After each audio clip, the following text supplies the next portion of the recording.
Hello guys, ഇന്നത്തെ നമ്മുടെ hack എന്താണെന്ന് നമുക്ക് നോക്കാം. ഇത് കണ്ടില്ലേ, കിലുകിലോ കിലുകിലോ എന്ന് പറഞ്ഞ് കിടക്കുന്ന പാദസരം. ഇത് നമ്മുടെ ലിറ്റുമ്മയുടെ പാദസരമാണ് ഗൈസ്, ലിറ്റുമ്മയുടെ പാദസരമാണ്. അപ്പം നമുക്ക് എന്താ ചെയ്യേണ്ടതെന്ന് വെച്ച് കഴിഞ്ഞാൽ ഇതിനൊന്ന് വെളുപ്പിച്ചെടുക്കണം.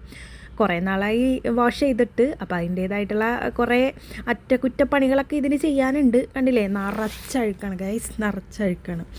അപ്പോൾ ഈ കറുത്തിരിക്കുന്ന പാദസരത്തിനെ നമുക്ക് എങ്ങനെ വെളുപ്പിച്ചെടുക്കാം, അതും സയൻറ്റിഫിക്കായിട്ട്. അപ്പോൾ എങ്ങനെയെന്ന് നോക്കാം. അപ്പോൾ കുറച്ച് അതിനാവശ്യമായിട്ടുള്ള സാധനങ്ങൾ ഇതേപോലെ ഫോയിൽ പേപ്പർ വേണം. പിന്നെ ഇതുപോലെ തന്നെ ഒരു ബഞ്ച് ഫോയിൽ പേപ്പർ ചുരുട്ടിക്കൂട്ടി ഇതേപോലെ റൗണ്ട് പോലെ ആക്കണം. അത് കഴിഞ്ഞിട്ട് കുറച്ച് ബേക്കിംഗ് സോഡ വേണം, ഹോട്ട് വാട്ടർ വേണം. അപ്പോൾ ഇത്രയും മതി, ഒരുപാട് സാധനങ്ങളൊന്നുമില്ല. പിന്നെ പ്രത്യേകം ശ്രദ്ധിക്കണം, കെമിക്കൽ റിയാക്ഷൻ ആയതുകൊണ്ടിട്ട് പാത്രം നമുക്ക് അതിനനുസരിച്ച് എടുക്കണം. പ്ലാസ്റ്റിക് ഒന്നും യൂസ് ചെയ്യണ്ട. എനിക്കറിയില്ല എങ്ങനെ യൂസ് ചെയ്താലെന്ന്. എന്തായാലും അത് കഴിഞ്ഞിട്ട് അതിൻ്റെ ഫോയിൽ പേപ്പർ മടക്കി വെച്ച് ഒരു ഫോയിൽ പേപ്പർ റൗണ്ടാക്കി ഇട്ടു, ബേക്കിംഗ് സോഡ ഇട്ടു, പാദസരം ഇട്ടു, എന്നിട്ട് ചൂടുവെള്ളം ഒഴിച്ചു. അത് കഴിഞ്ഞപ്പോൾ ഇങ്ങനെ പത പോലെ വന്നിട്ടുണ്ടായിരുന്നു. എന്നിട്ടും ഒരു കറക്റ്റ് അതിൻ്റെ ഒരു സിൽവർ കളറ് കിട്ടിയില്ല നമ്മുടെ പാദസരത്തിന്.